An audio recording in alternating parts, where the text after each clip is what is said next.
حسن بانو کے 7 سوال۔ لکھنے والوں نے یوں لکھا ہے کہ اگلے زمانے میں یمن کا ایک بادشاہ تھا جس کا نام طے تھا۔ اس کے ہاں ایک بیٹا پیدا ہوا تو اس نے نجومیوں سے لڑکے کے مستقبل کے بارے میں دریافت کیا۔ انہوں نے شہزادے کو ہر طرح سے صاحب اقبال پایا اور کہا یہ خدا کی خوشنودی کے لیے عمر پر کام کرتا رہے گا۔ بادشاہ نے ان کو انعام دیا اور شہزادے کا نام حاتم رکھا۔ جس دن حاتم پیدا ہوا اسی روز ملک میں 6000 بچے پیدا ہوئے۔ بادشاہ نے ان سب کی پرورش اپنے ذمے لے لی۔ 6000 دائیاں ان بچوں کے لیے رکھی گئی اور 4 دائیاں حاتم کے واسطے مقرر کی گئیں۔ انہوں نے لاکھ کوشش کی مگر حاتم نے دودھ نہ پیا۔ بادشاہ نے فوراً سیانوں کو بلوایا اور اس کا سبب پوچھا۔ وہ بولے کہ حاتم پہلے دوسرے بچوں کو دودھ پلوائے گا پھر خود پیے گا۔ چنانچہ جب دوسرے بچے دودھ پی چکے تھے تب حاتم نے بھی دودھ پیا۔ حاتم بچپن سے ہی نہ روتا، نہ اکیلے کھانا کھاتا اور نہ غفلت کی نیند سوتا تھا۔ خدا کے فضل سے جب حاتم 14 برس کا ہوا تو زر و جواہرات جو باپ نے جمع کیا تھا اسے خدا کی راہ میں خرچ کرنے لگا۔ جب شکار پر جاتا تو جانور کو زندہ پکڑتا اور چھوڑ دیتا۔ حسن بھی ایسا پایا تھا کہ جو دیکھتا وہ 1000 جان سے فریفتہ ہوتا تھا۔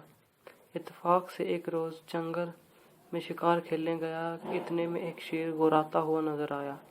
حاتم کو اندیشہ ہوا کہ اگر ہنجر مارتا ہوں تو بے زبان زخمی ہو جاتا ہے اور مر جاتا ہے، اگر چھوڑ دیتا ہوں تو خود جان سے جاتا ہوں۔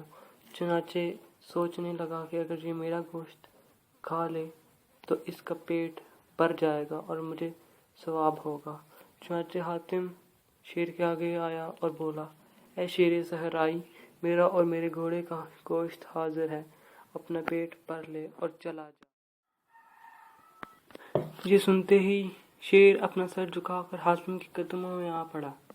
یہ دیکھ کر حاتم نے کہا، اے شیر، یہ مناسب نہیں کہ حاتم کے پاس سے تو بھوکا جائے۔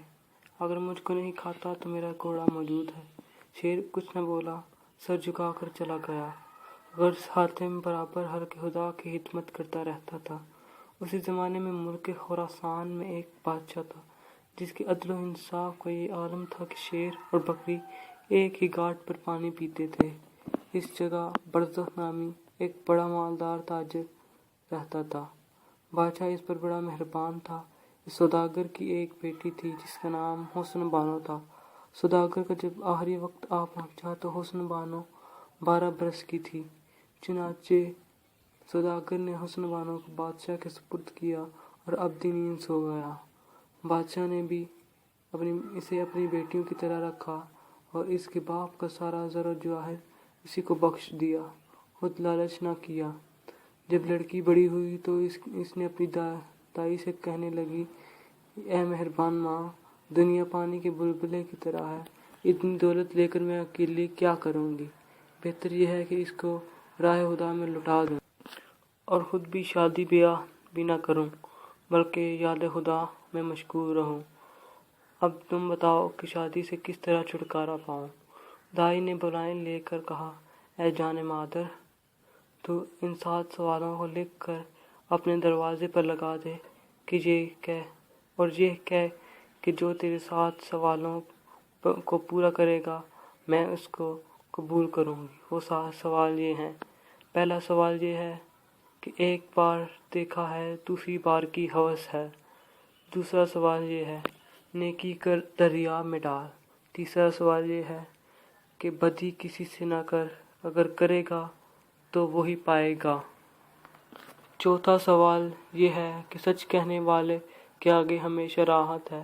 پانچواں سوال یہ ہے کہ کوئی ندا کی خبر لائے۔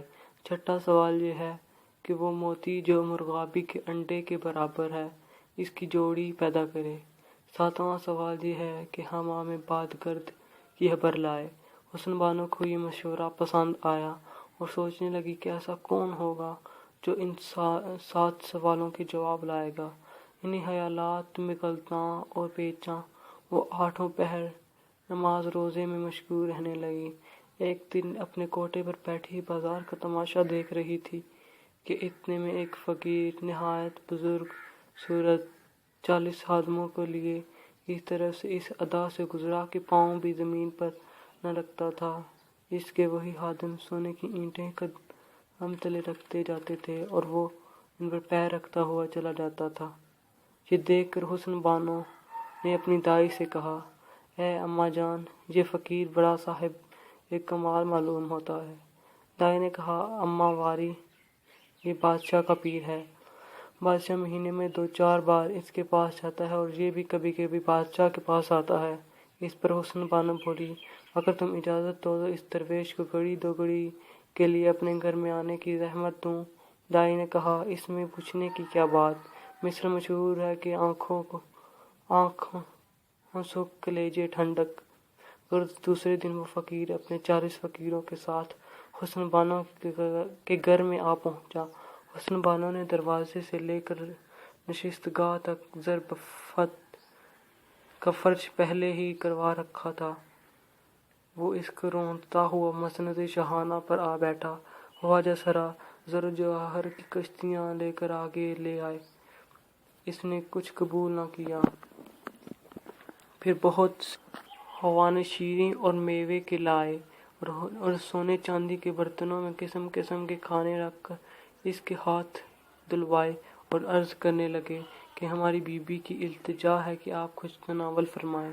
یہ سن کر وہ مکار کھانا کھانے لگا اور سوچنے لگا کہ تمام اسباب آج ہی رات یہ تمام اسباب اپنے گھر لے جاؤں گا۔ کھانے کے بعد جڑواں عطر دان لایا گیا۔ اس نے عطر اپنی داڑھی اور پوشاک میں ملا اور حسن بانو کو دعائیں دے کر چلا گیا۔ اتنے میں رات ہو گئی۔ حسن بانو کے گھر کے لوگ کام کاج سے اتنے تھک گئے تھے کہ بے اختیار پاؤں پھیلا کر سو رہے، نہ دروازہ بند کیا اور نہ اسباب و جواہرات کو ٹھکانے رکھا۔ بعد دوپہر رات کے وہ ڈکیت اپنے 40 چوروں کے ساتھ اس کی حویلی پر آ پڑا اور تمام زر جواہر غارت کرنے لگا۔ اسی عرصہ میں جو لوگ جاگ اٹھے وہ ان ظالموں کے ہاتھوں زخمی ہوئے اور کچھ مارے گئے۔ حسن بانو اپنے کوٹھے کی کھڑکی سے جھانک جھانک کر دیکھتی تھی اور ان کو پہچان کر افسوس کرتی تھی کہ یہ موا تو وہی فقیر ہے۔ غرض رات یوں تو کاٹی، صبح کو مردوں اور زخمیوں کو لے کر بادشاہ کے پاس فریادی ہوئی۔ بادشاہ سے اس نے کہا کہ کل لونڈی نے اس فقیر کی دعوت کی تھی، سو اس نے دوپہر رات گئے 40 چوروں کے ساتھ آ کر مجھ غریب کا گھر لوٹا، 10-20 کو زخمی کیا اور 2-4 کو مار ڈالا، 11-12 لاکھ روپے کا زر جواہر اور نقد و اسباب لے گیا۔ خدا اس کا منہ کالا کرے کہ اس نے اس قدر ظلم و ستم کیا۔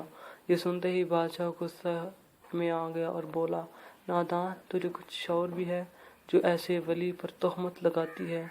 وہ تو تمام جہان کی چیزوں سے نفرت کرتا ہے۔ حسن بانو نے پھر عرض کی کہ اے حضرت، ایسے کافر کو ولی نہ کہیے، یہ تو شیطان سے بھی زیادہ ہے۔ یہ سن کر بادشاہ اور بھی برہم ہوا اور بولا، ارے کوئی ہے اس بدبخت لڑکی کو میرے سامنے ہی سنسار کرے۔ اتنے میں ایک نیک وزیر اٹھا اور پایا تخت چوم کر بولا، جہاں پناہ، یہ اسی برزخ سوداگر کی بیٹی ہے کہ جس کے سر پر آپ ہمیشہ شفقت فرماتے تھے اور اپنے پاس بٹھاتے تھے، آج اسی کو سنسار کرتے ہیں۔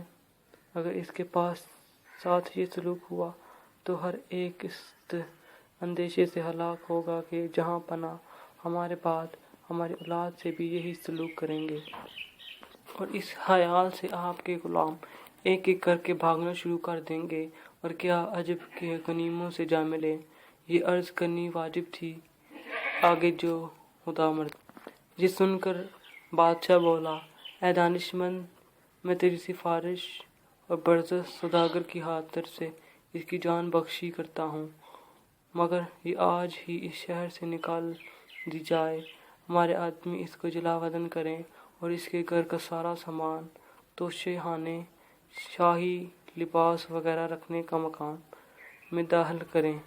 چنانچہ فوج شاہی اور حسن بانو کو گھر سے بے گھر کر کے گھر کا سارا سامان جو اس فقیر سے بچا تھا اٹھا لے گئی، اور وہ غریب اپنی دائی کے ساتھ ایک جنگل میں جا پڑی۔ جنگل میں رو رو کر اپنی دائی سے کہتی تھی، نہ جانے ایسی کیا خطا ہوئی جو میں اس عذاب میں پڑی۔ وہ اس کو گلے لگا کر یوں دلاسا دیتی تھی کہ اے بی بی صبر کرو، اگر اللہ فرض کرے گا۔ اسی طرح روتی دھوتی ایک دوسرے جنگل میں جا پہنچی اور ایک درخت کے سائے میں جا بیٹھی۔ 2-4 دن سے بھوکی پیاسی تو تھی ہی، بے اختیار نیند آ گئی۔ خواب میں کیا دیکھتی ہے کہ ایک بزرگ سفید لباس پہنے، عصائے سبز لیے، کھڑاؤں پہنے سرہانے کھڑا ہے اور کہہ رہا ہے کہ غم نہ کھا، وہ کریم کارساز ہے کہ اس درخت کے نیچے 7 بادشاہوں کی دولت کھڑی ہے۔ اللہ نے یہ تیرے لیے ہی چھپا رکھی ہے، اب اٹھ اور اس خزانے کو اپنے کام میں لا۔ دل کو اللہ کی یاد میں لگا۔ حسن بانو نے کہا کہ میں عورت ناتواں زمین کیوں کر کھودوں؟ بزرگ نے کہا، تو ایک لکڑی سے ذرا کھود اور خدا کی قدرت دیکھ کہ وہ اس مشکل کو کیسے آسان کرتا ہے۔ یہ سن کر حسن بانو چونک اٹھی اور دائی سے حقیقت کہنے لگی۔ آخرکار اس نے اور اس کی دائی نے جب اس درخت کی جڑ ایک لکڑی سے کھود دی تو 7 کنویں اشرفیوں سے بھرے اور 100 صندوق جواہرات سے لبالب ماں اس موتی کے جو مرغابی کے انڈے برابر تھے دکھائی دیے۔ حسن بانو نہایت خوش ہوئی اور اللہ کا شکر کر کے اپنی دائی سے کہنے لگی کہ تم اسی گڑی شہر سے ہمارے کنبے والوں کو لے آؤ اور کھانے پینے کی چیز بھی لیتی آؤ۔ اس نے کہا، تجھے تنہا کیسے چھوڑوں؟ وہ اسی بات چیت میں تھی کہ حسن بانو کا دودھ شریک بھائی فقیروں کا بیس بنائے آ نکلا۔ حسن بانو نے اسے گلے لگا دیا اور دلاسا دیا کہ تو اطمینان رکھ، اللہ نے اس قدر زر جواہر دیا ہے کہ جس کا حساب نہیں۔ تو یہ رقم لے کر شہر میں ہمارے تمام عزیزوں کو لے آ اور راج مزدوروں کو بھی بلا لا تاکہ وہ ایک عالی شان عمارت تیار کریں۔ میں چاہتی ہوں کہ ایک بہت بڑا شہر بساؤں اور اس کا نام شاہ آباد رکھوں، لیکن ابھی یہ کسی پر ظاہر نہ کرنا۔ چنانچہ وہ کچھ روپے لے کر شہر گیا اور تمام تباہ حال عزیزوں کو لے کر حسن بانو کے پاس آ گیا۔ وہ سب بہت خوش ہوئے اور ایک بڑا سا خیمہ لگا کر اس میں رہنے لگے۔ اس کے بعد وہ پھر سے شہر سے کاریگروں کو لے آیا اور 6 مہینے میں ایک حویلی تیار ہو گئی۔ پھر حسن بانو نے اس حویلی کے گرد ایک عالی شان شہر آباد کرنے کا ارادہ کیا۔ اس پر لوگوں نے کہا کہ بادشاہ کی مرضی کے بغیر اتنا بڑا شہر بسانا اچھا نہیں۔ یہ سن کر حسن بانو نے مردانہ لباس پہنا اور ایک ادبی گھوڑے پر سوار ہو وہ چند پیادوں کو آگے رکھا، ایک خوان جواہر اور ایک یاقوت کا اپنے ساتھ لے کر شہر کی طرف روانہ ہوئی۔ بادشاہ کو خبر ہوئی کہ ایک سوداگر بچہ حضور کی خدمت میں قدم بوسی کے لیے آیا ہے۔ بادشاہ نے اجازت دی تو وہ حاضر ہو کر ادب بجا لائی اور نظر کے خوان پیش کر کے امیدوار مہربانی ہوئی۔ بادشاہ نے خوش ہو کر پوچھا، تم کس شہر کے رہنے والے ہو اور کس کام کو آئے ہو؟ تمہارا نام کیا ہے؟ وہ ہاتھ باندھ کر بولی، میں فلاں سوداگر کا بیٹا ہوں، والد جہاز پر مر گئے، عرصے سے قدم بوسی کی آرزو تھی، آج قسمت کی مدد سے یہاں تک پہنچ گئی ہوں، اب باقی عمر حضور کے سائے میں بسر کرنا چاہتی ہوں، لہذا اگر حکم ہو تو فلاں جنگل میں ایک شہر آباد کر کے نام اس کا شاہ آباد رکھوں۔ بادشاہ یہ سن کر بہت خوش ہوا اور کہنے لگا، آج سے تو میری فرزندی میں داخل ہے، جہاں چاہے وہاں رہ، جو چاہے سو لے۔ حسن بانو نے آداب بجا لا کر کہا، اے خداوند، اگر غلام کو شہزادوں میں شمار کیا ہے تو کسی عمدہ خطاب سے بھی سرفراز فرمائیے۔ میرا نام بہرام ہے، جو اس لائق نہیں۔ جہاں پناہ نے اس کی بات کو پسند کیا اور اس کا نام ماروشا رکھا۔ ہر ایک کارکن کو حکم دیا کہ اس شہر کو آباد کرنے میں مشغول ہو جائیں۔ حسن بانو مہینے میں 2-3 بار بادشاہ کو سلام کرنے آتی رہتی تھی۔ 2 برس کے بعد ایک عظیم شہر آباد کیا، نام اس کا شاہ آباد رکھا۔ ایک دن بادشاہ کو سلام کرنے جو آئی تو بادشاہ اس وقت اسی درویش بزرگ صورت مگر شیطان سیرت کے یہاں جایا چاہتے تھے۔ حسن بانو کو دیکھ کر کہنے لگے کہ فرزند، آج ہم تم دونوں اس بزرگ کی خدمت میں حاضر ہوں۔ غلط حسن بانو بادشاہ کے ساتھ اس فقیر کے گھر گئی اور بادشاہ اس شیطان کے آگے اس کی تعریف کرنے لگا۔ حسن بانو اب ماروشا کے نام سے مشہور تھی، سر جھکا کر تعریفیں سنتی رہی۔ جب رخصت ہونے لگی تو ماروشا نے اس فقیر سے کہا کہ اے پیر و مرشد، اس کم ترین کے گھر میں قدم رنجہ فرمائیے تو نوازش ہوگی۔ اس شیطان سیرت نے آنے کا وعدہ کر لیا۔ ماروشا نے پھر بادشاہ سے کہا کہ میری حویلی دور ہے، لہذا اگر برزخ سوداگر کی خالی حویلی 2-4 روز کے لیے عنایت کریں تو غلام اس کو اس ولی کی دعوت کریں۔ بادشاہ نے کہا اے ماروشا، وہ حویلی ہم نے تجھی کو بخشی۔ حویلی مرمت طلب تھی، لہذا اس کو درست کیا گیا اور نہایت قیمتی سامان سے آراستہ کیا گیا۔ ماروشا پھر بادشاہ کے پاس گیا اور بولا، جہاں پناہ ارادہ ہے کہ چند روز برزخ سوداگر کی حویلی میں رہوں، سلام کو بھی حاضر ہوا کروں گا، لیکن کل اپنے پیر مرشد کی تواضع کروں۔ بادشاہ نے فرمایا، بہت بہتر۔ بادشاہ نے رخصت ہو کر حسن بانو نے ایک آدمی سے کہا کہ تو جا کر اس فقیر سے یہ عرض کر کہ کل اگر تشریف لے آئیں تو بڑا کرم ہو۔ فقیر نے دعوت قبول کر لی اور صبح کو فقیروں کے ساتھ لیے سونے کی اینٹوں پر پاؤں رکھتا ہوا چلا۔ شہزادے نے اس کو مسند شاہانہ پر بٹھایا، زر و جواہر کے خوان پیش کیے، مگر فقیر نے قبول نہ کیے۔ پھر کئی خوان میووں کے منگوائے اور ایک دسترخوان بچھوایا اور ہاتھ تلوا کر عرض کی کہ پیر مرشد کچھ نوش فرمائیں۔ یہ سن کر اس نے ہاتھ بڑھایا، مگر 2 لقمے لے کر کہا کہ بس فقیروں کے پیٹ بھر کر کھانا اچھا نہیں، عبادت نہ کر سکیں گے۔ مگر فقیر اپنے دل میں کہتا تھا کہ سب اسباب اپنا ہی ہے۔ پھر ایک مرصع عطردان پان دان آگے لا کر رکھا، اس نے عطر ملا اور گھڑی 2 گھڑی کے بعد رخصت ہوا۔ فقیر اپنے گھر آ کر چوروں سے کہنے لگا، آج ہی رات تمام اسباب چرا کر اپنے گھر لے آئیں۔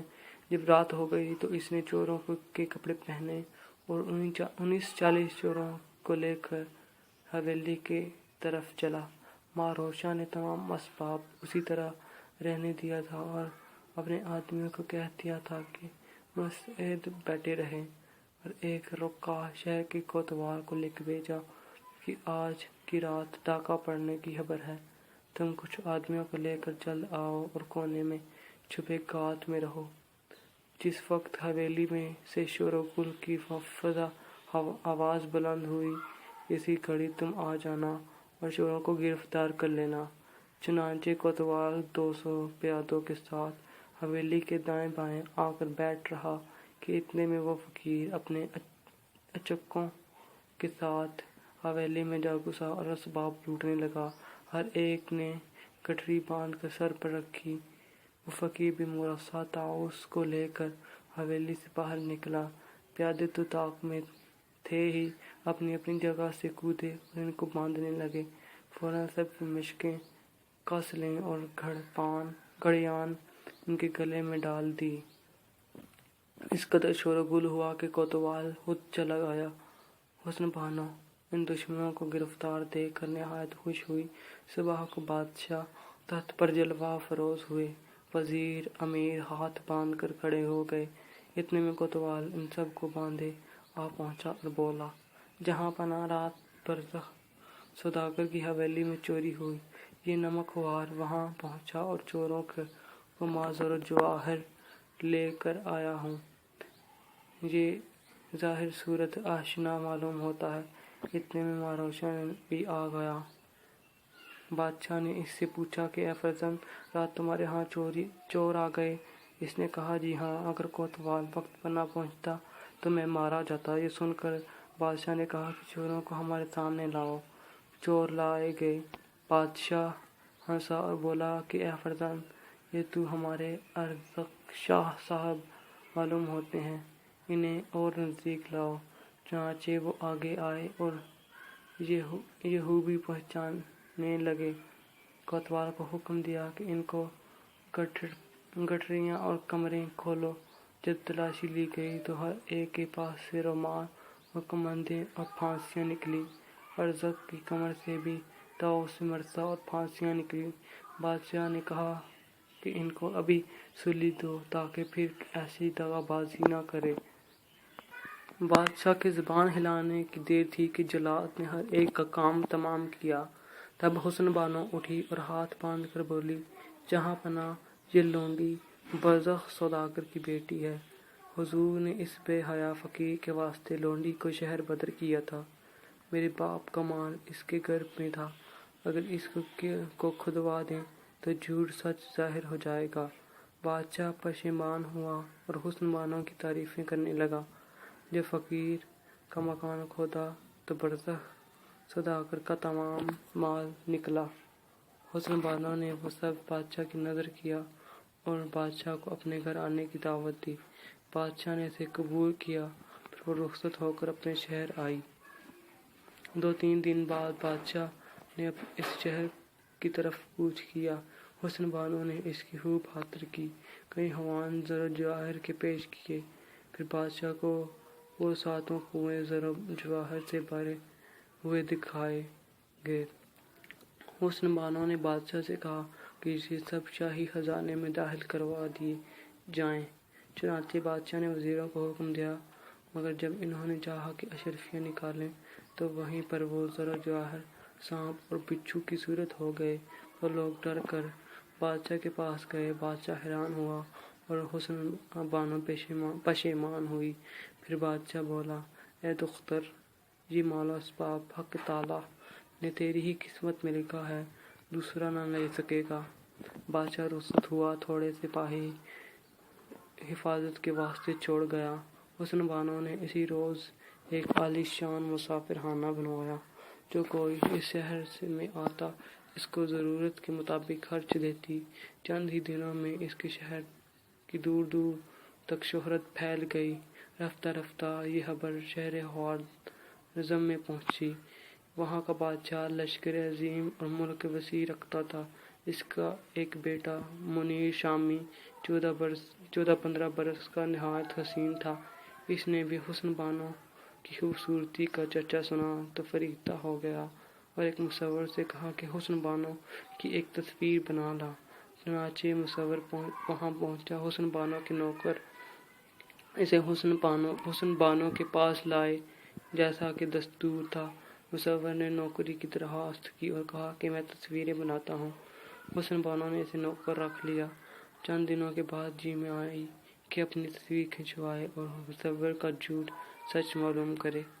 لہٰذا ایک دن مصور سے کہا کہ اے مصور، میری تصویر پہ دیکھے کھینچ۔ اس نے کہا، آپ کوٹھے پر چڑھیں اور ایک لگن پانی بھر کر زیر دیوار رکھوا دیں، میں پانی میں ذرا سا عکس دیکھ لوں تو تصویر بناؤں۔ چنانچہ اسی طرح سے حسن بانو کی تصویر تیار ہو گئی۔ اصل تصویر تو مصور نے اپنے پاس رکھی اور ایسی ویسی حسن بانو کے حوالے کی۔ پھر وہ منیر شامی کے پاس پہنچا اور وہ تصویر اس کو دے دی۔ منیر شامی دیکھتے ہی بے ہوش ہو گیا۔ جب ہوش آیا تو دل میں ٹھان لی کہ اب نکل چلیے، حالانکہ باپ کی مرضی نہیں تھی۔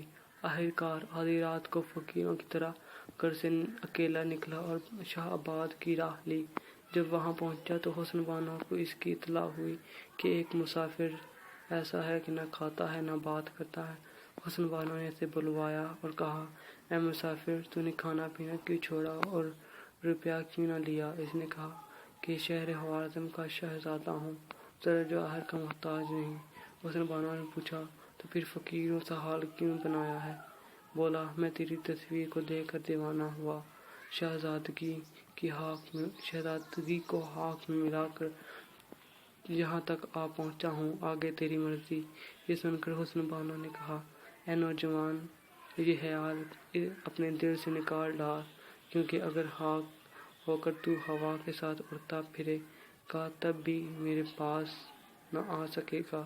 منہ دیکھنے کو تو ذکر کیا ہاں، مگر وہ شخص جو میری 7 شرطیں پوری کرے گا وہ مجھ تک پہنچ سکے گا۔ یہ سن کر منیر شامی نے ان سوالات کے بارے میں دریافت کیا۔ حسن بانو نے وہی سوالات بتا دیے جو اس کی دائی نے اسے سکھائے تھے۔ سوالات سن کر منیر شامی حیران رہ گیا۔ حسن بانو نے کہا، اگر ان سوالات کے جواب نہیں دے سکتا تو پھر میرے دیکھنے کا خیال اپنے دل سے اٹھا دے اور چلا جا۔ شہزادہ مایوس ہو کر اور 1 برس کا وعدہ کر کے جانے لگا۔ حسن بانو سمجھی کہ یہ اپنا دل کھول چکا ہے، تھوڑے بہت روپے دیے اور نام پوچھا۔ اس نے کہا، منیر شامی۔ چنانچہ وہ روتا پیٹتا جنگل کو روانہ ہوا، کبھی ہنستا اور کبھی روتا، مگر قدم بڑھائے آگے بڑھتا جاتا۔ ایک دن پھرتے پھراتے یمن کے ایک جنگل میں نکلا۔ حاتم بھی شکار کھیلنے گیا تھا۔ اتنے میں ایک دردناک آواز اس کے کان میں آئی۔ حاتم ادھر چلا اور منیر شامی کے قریب آ کر بولا، اے نوجوان، تجھ پر کیا مصیبت پڑی جو تیری یہ حالت ہوئی؟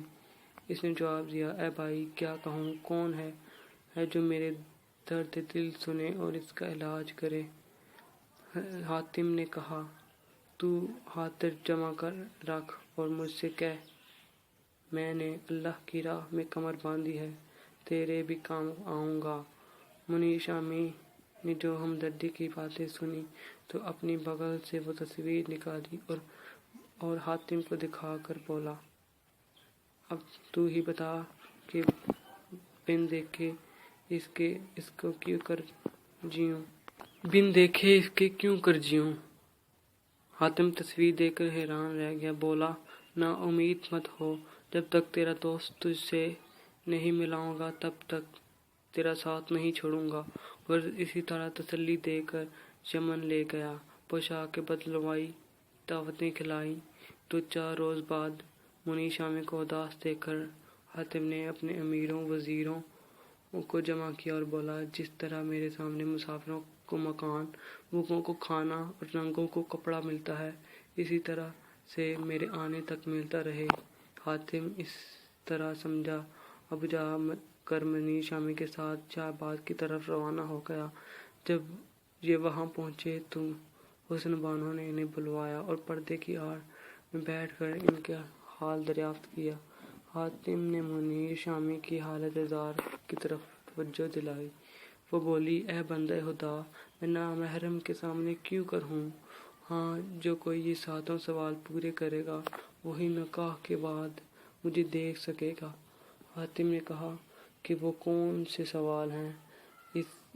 اپنی زبان شیریں سے بیان کرو، ساتھ اس کے یہ قول بھی دو کہ اگر ان سوالوں کو پورا کروں تو تمہیں جسے چاہوں بخش دوں۔ حسن بانو نے اس کی بات کو مان لیا، پھر دسترخوان بچھا کر طرح طرح کے کھانے کھلوائے اور رخصت کرتے وقت یہ کہا، اے حاتم، پہلا سوال یہ ہے کہ ایک بار دیکھا ہے، دوسری بار کی حوث ہے، اس کی خبر لے کر آ کہ کون ہے اور کہاں ہے، اور اس نے ایسا کیا دیکھا کہ دوبارہ جس کے دیکھنے کی آرزو رکھتا ہے۔ پہلے اس سوال کو پورا کر، پھر دوسرے سوال کی فکر کیجو۔ حاتم نے یہ سن کر منیر شامی کو اس کے سپرد کیا اور کہا، یہ میرا بھائی ہے، جب تک میں واپس نہ آؤں اس کو اپنی بندگی میں رکھنا اور خاطرداری کیا کرنا۔ یہ کہہ کر حاتم وہاں سے رخصت ہوا اور منیر شامی کو مہمان سرا میں چھوڑ کر کسی طرف چلا گیا۔